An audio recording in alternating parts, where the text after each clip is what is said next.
years ago, from my research, I'm convinced it's much more serious than that. It's more than a loose-knit network. It is a conspiracy. In 1784, a copy of this document was sent to the Illuminist Weishaupt and delegated to foment the French Revolution. You mean the Illuminati was responsible for the French Revolution? Yes, absolutely. The courier was struck dead by lightning as he rode through Ratisbon on his way from Frankfurt to Paris. What about a little divine intervention there, huh? The police found the subversive documents on his body and turned them over to the proper government authorities. After careful study of the plot, the Bavarian government ordered the police to raid Weishaupt's newly organized lodges of the Grand Orient and the homes of some of the most influential associates, including the castle of Baron Basen-Sonderdorf. Additional evidence thus obtained convinced the authorities that documents were a genuine copy of a conspiracy by which the Synagogue of Satan had controlled the Illuminati at the top, planned to use wars and revolutions to bring about the establishment of one kind or another of a one-world government, the powers of which they intended to usurp as soon as it was established.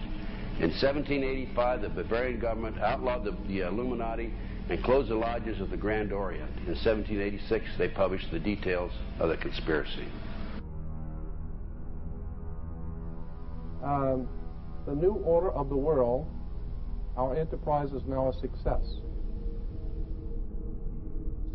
He said these blind slaves say they are free and highly educated, even as they march behind, notice this word, signs. Have you ever taken time to analyze a sign or a billboard or a logo?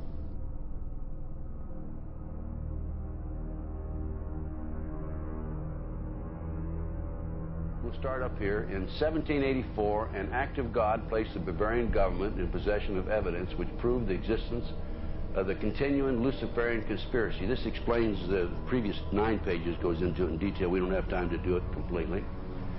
Conspiracy. Adam Weishaupt, a Jesuit-trained professor of canon law, defected from Christianity and embraced the Luciferian ideology while teaching at Ingolstadt University. In 1770, the money lenders who had recently organized the House of Rothschild retained him to revise and modernize the age-old protocols designed to give the Synagogue of Satan ultimate world domination so they can impose the Luciferian ideology upon what remains of the human race after the final social cataclysm by use of satanic despotism. Weishaupt completed his task on May the 1st, 1776. It's a communist holiday, isn't it? May 1, 1776. The plan required the destruction of all existing governments and religions. In 1776, Weishaupt organized the Illuminati to put the plot into execution. The word Illuminati is derived from Lucifer and means holders of the light.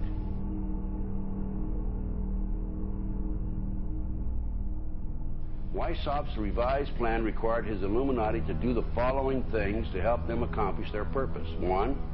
Use monetary and sex bribery to obtain control of people already occupying positions in high places in the various levels of all governments and other fields of human endeavor. Once an influential person had fallen for the lies, deceits, and temptations of the Illuminati, they were to be held in bondage by application of political and other forms of blackmail and threats of financial ruin, public exposure, and physical harm, and even death to themselves and their loved ones. Number 12, told those present that they must use their wealth to have candidates chosen to public office who would be obedient to their demands and would be used as pawns in the game by the men behind the scenes. The advisors will have been bred, reared, and trained from childhood to rule the affairs of the world. Number 13, control the press. Number 16, infiltrate into the secret Freemasonry to be used for their purposes. That's been documented many times. Number 17, expound the value of systematic deception, use high-sounding slogans and phrases, and advocate lavish promises to the masses, even though they cannot be kept. I will not forget the wound to our country and those who inflicted it. I will not yield. I will not rest I will not relent in waging this struggle for freedom and security for the American people. So I don't know where he is. Nor do, I just don't spend that much time on him. We will not tire. We will not falter. And we will not fail.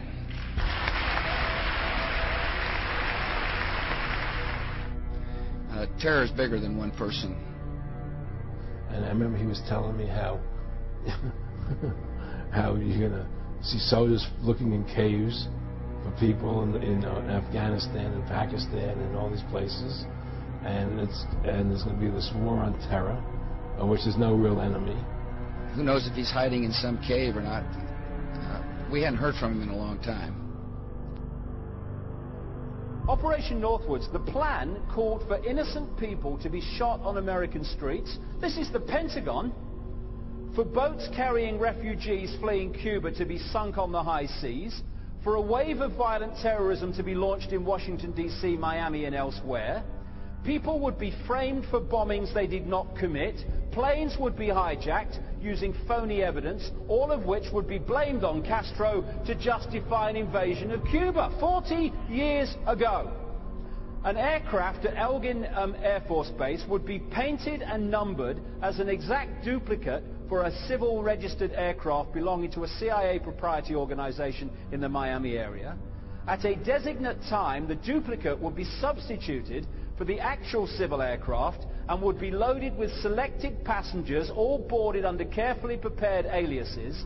The actual registered aircraft would be converted into a drone, remote control plane, their word for it. Takeoff times of the drone aircraft and the actual aircraft would be scheduled to allow a rendezvous south of Florida. I mean, he's been tested unlike any other president with this 9/11.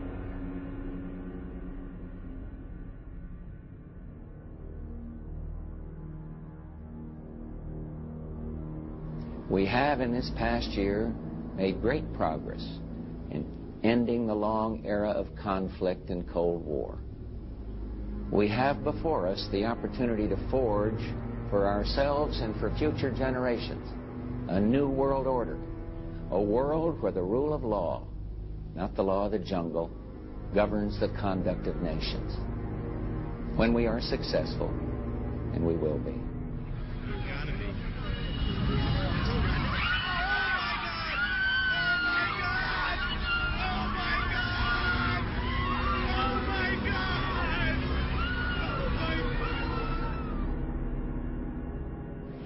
He argued that the use of any and all means to reach their final goal was justified on the grounds that the ruler who governed by the moral code was not a skilled politician because he left himself vulnerable and is in unsuitable position to his throne. He said, those who wish to rule must have recourse to cunning and to make-believe because great national qualities like frankness and honesty are vices in politics.